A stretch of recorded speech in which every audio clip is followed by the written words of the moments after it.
Hello,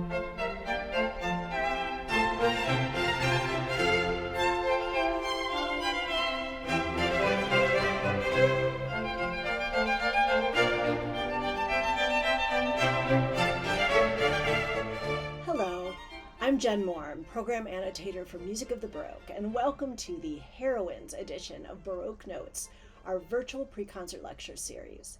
Thank you for being here virtually as I discuss Classical Heroines, the first springtime concert in our 51st season.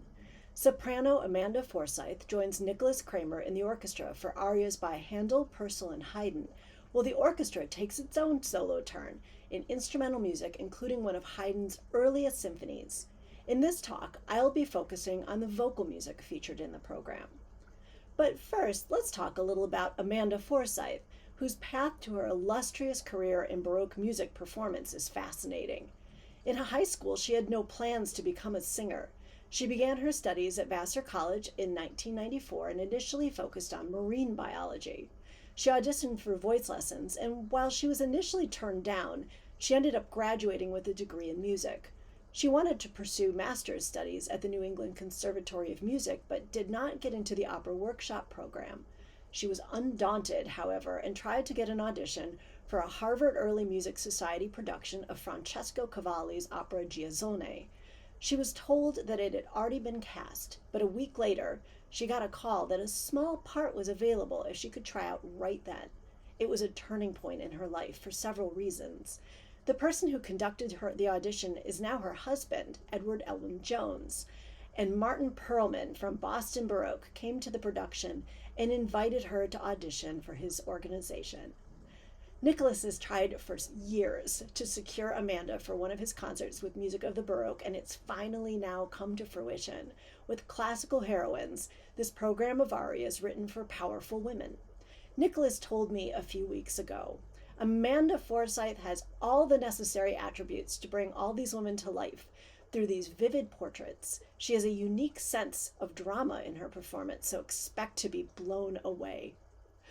The first vocal work Amanda will perform is Haydn's Scena di Berenice.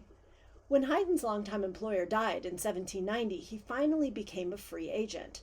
Several eager patrons offered him employment, but it was the German violinist Johann Peter Salomon, a London impresario, who convinced Haydn to come to England. Both of Haydn's visits to London were extremely successful. The Scena di Berenice is one example of Haydn's triumph in the metropolis. Written during his second visit in 1794 and 1795, the Scena di Berenice was intended for Brigida Giorgi Bonti, one of the city's leading dramatic sopranos. She was so popular, according to some accounts, that upon her death in 1806, she willed her extremely large larynx to the city of Bologna. The work's premiere was a major event of the London season, and it earned Haydn a tidy sum. Haydn never truly hit it big with his operas, but he had plenty of talent. As Nicholas Kramer says, Haydn's Scena di Berenice is a microcosm of his abilities in this dramatic genre. In the scene, which is taken from Act 3 of Antigono, an opera libretto by Metastasio, Berenice's lover Demetrio has just abandoned her.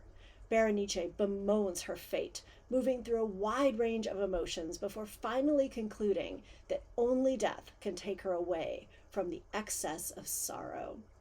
In the most basic sense, opera is predicated on the alternation of recitative, or speech-like song that advances the plot without a lot of word repetition, and song, through which emotions are expressed and words are often repeated. In the opening of Scena di Berenice, Haydn uses a lot of accompanied recitative with orchestra, and arioso, which is halfway between recitative and aria, to depict in the music the emotions Berenice is experiencing. Let's listen to the beginning of this opening accompanied recitative. This is taken from a 2021 recording featuring Cecilia Bartoli with Kammer Orchestra Basel.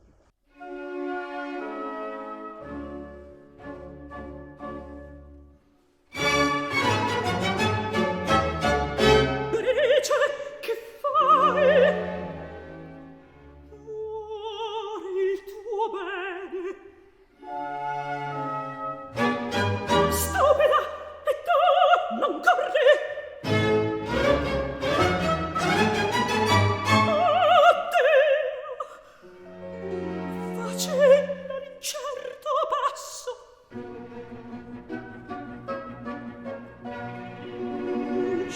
prego mi scuote insolito tremor tutte le vene e a gran pena a suo peso il piede sostiene.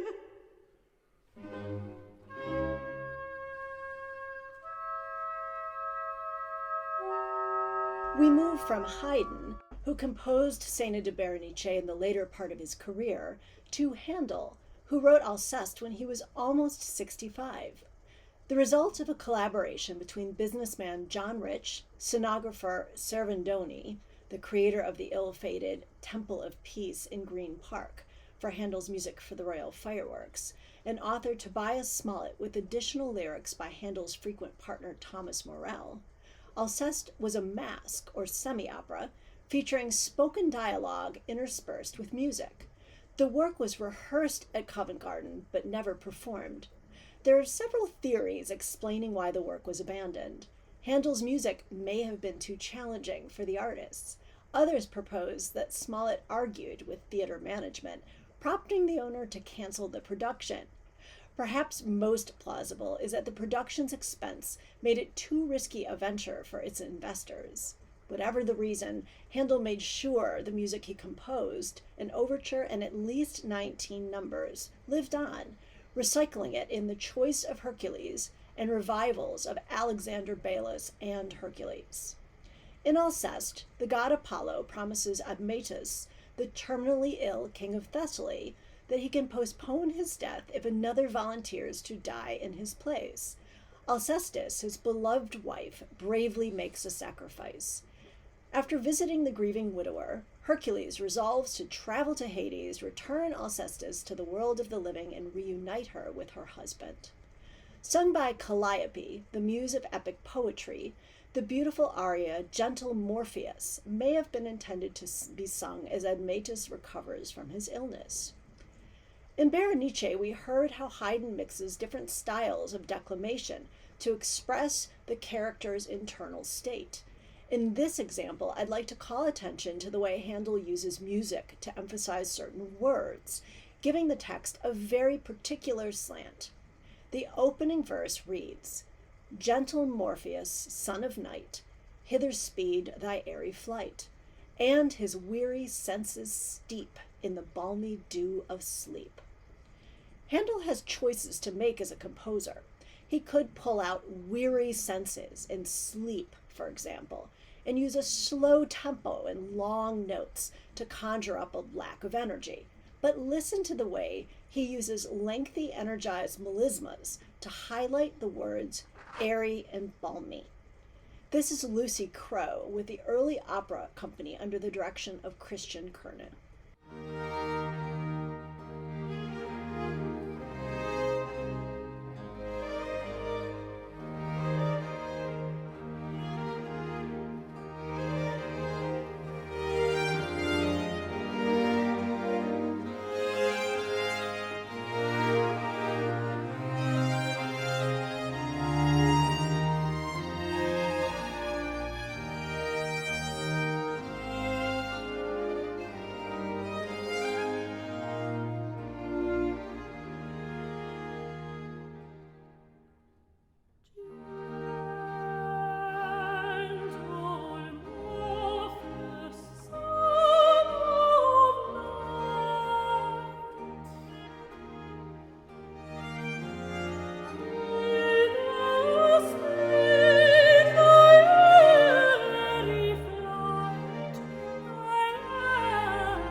Henry Purcell's Dido and Aeneas, written in 1689, is the only through-sung opera from 17th century England.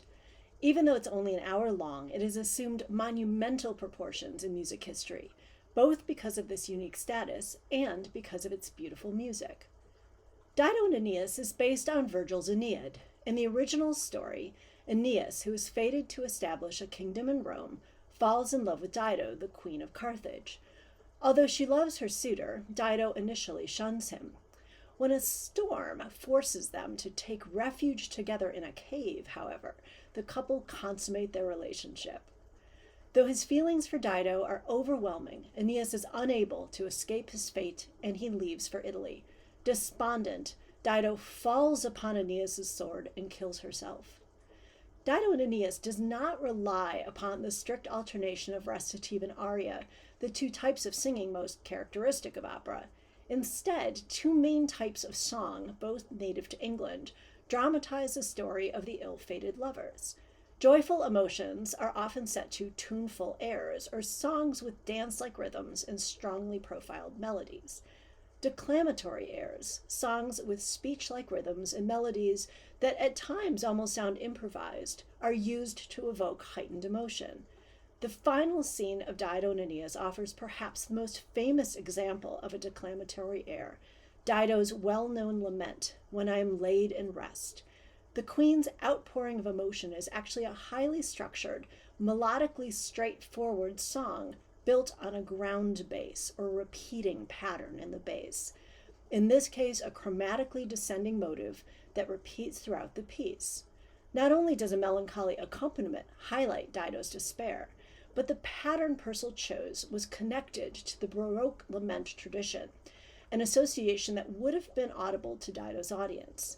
To illustrate the accessible, straightforward nature of this air, I have made a rather unusual choice of recording.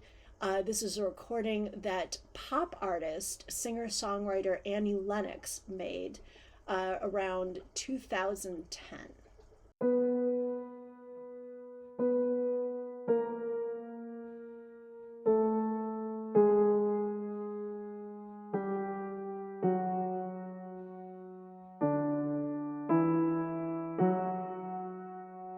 When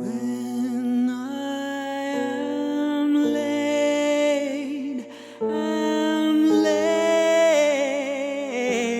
in earth, may my wrongs create no trouble in thy breast.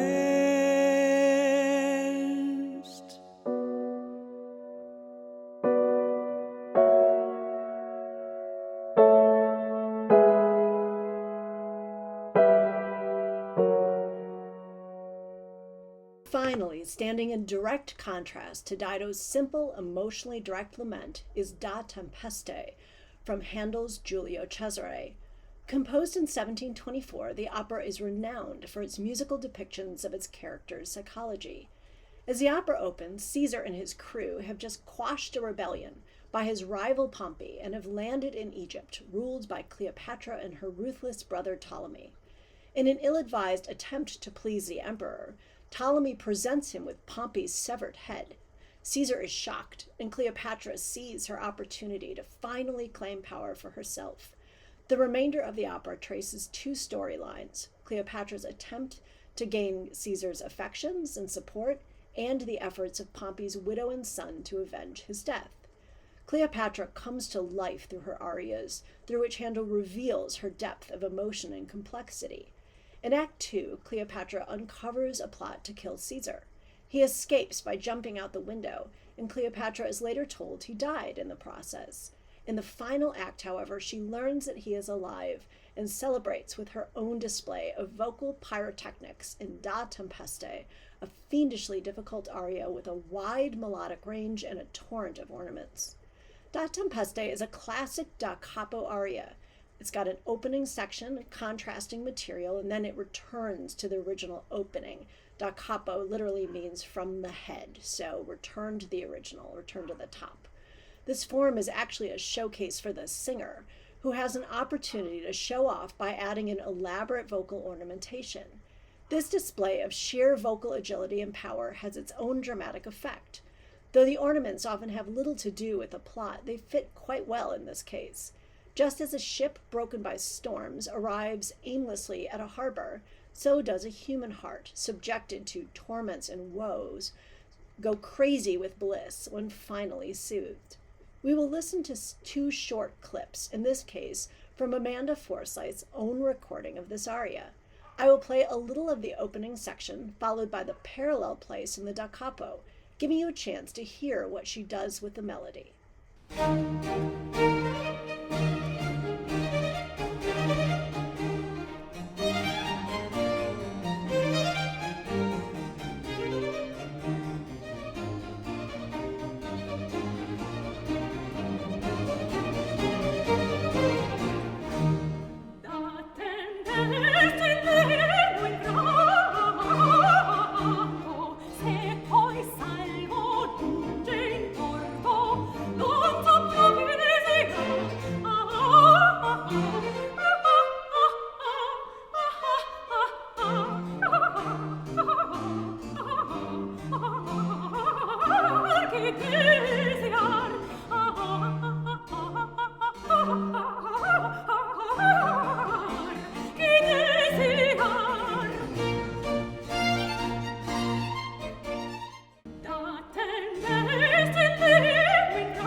Nicholas did not know this when he programmed Classical Heroines, but it features two of my own personal very favorite arias, and I can't wait to hear Amanda Forsyth sing them live.